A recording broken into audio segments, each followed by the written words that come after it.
similar strain of the virus from the corona family. Incidentally, that's how the PCR test for the detection of an infection was invented by now infamous Professor Drosten. At the beginning of January of 2020, based on this very basic knowledge, Mr. Drosten developed his PCR test, which supposedly detects an infection with SARS-CoV-2. Without ever having seen the real Wuhan virus from China, only having learned from social media reports that there was something going on in Wuhan, he started tinkering on his computer with what would become his corona PCR test. For this, he used an old SARS virus, hoping it would be sufficiently similar to the allegedly new strain of the coronavirus found in Wuhan. Then he sent the result of his computer tinkering to China to determine whether the victims of the alleged new coronavirus tested positive. They did. And that was enough for the World Health Organization to sound the pandemic alarm and to recommend the worldwide use of the Drosten PCR test for the detection of infections with the virus now called SARS-CoV-2. Drosten's opinion and advice was, this must be emphasized once again, the only source for the German government when it announced the lockdown, as well as the rules for social distancing and the mandatory wearing of masks.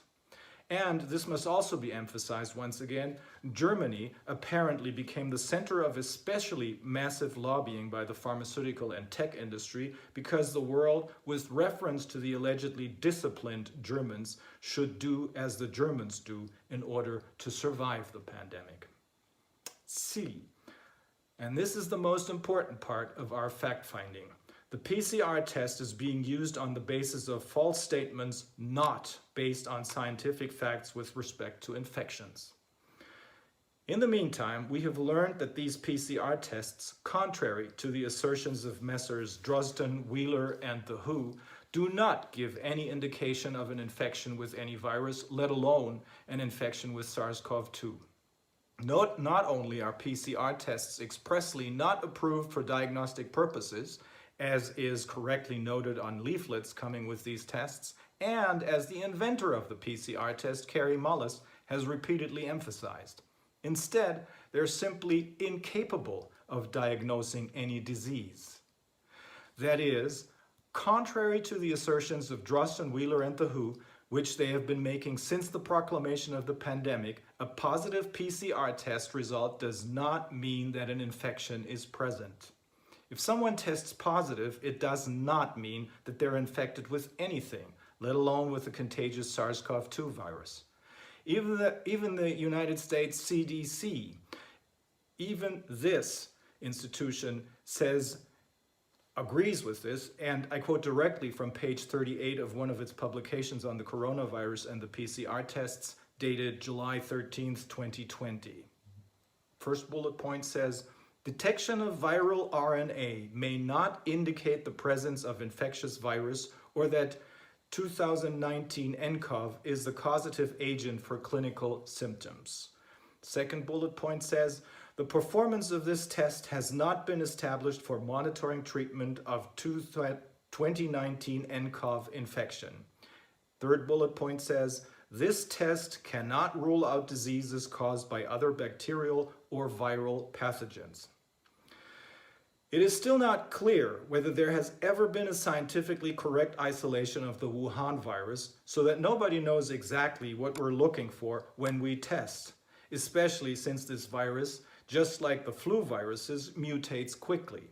The PCR swabs take one or two sequences of a molecule that are invisible to the human eye and therefore need to be amplified in many cycles to make it visible. Everything over 35 cycles is, as reported by the New York Times and others, considered completely unreliable and scientifically unjustifiable. However, the Drosten test, as well as the WHO-recommended tests that followed his example, are set to 45 cycles. Can that be because of the desire to produce as many positive results as possible and thereby provide the basis for the false assumption that a large number of infections have been detected?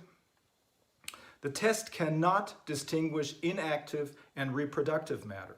That means that a positive result may happen because the test detects, for example, a piece of debris, a fragment of a molecule, which may signal nothing else than that the immune system of the person tested won a battle with a common cold in the past. Even Drosten himself declared in an interview with a German business magazine in 2014, at that time concerning the alleged detection of an infection with the MERS virus, allegedly with the help of the PCR test, that these PCR tests are so highly sensitive that even very healthy and non-infectious people may test positive. At that time, he also became very much aware of the powerful role of the panic and fear-mongering media, as you'll see at the end of the following quote. He said then, in this interview, if, for example, such a pathogen scurries over the nasal mucosa of a nurse for a day or so without her getting sick or noticing anything, then she's suddenly a MERS case. This could also explain the explosion of case numbers in Saudi Arabia. In addition, the media there have made this into an incredible sensation. Has he forgotten this, or is he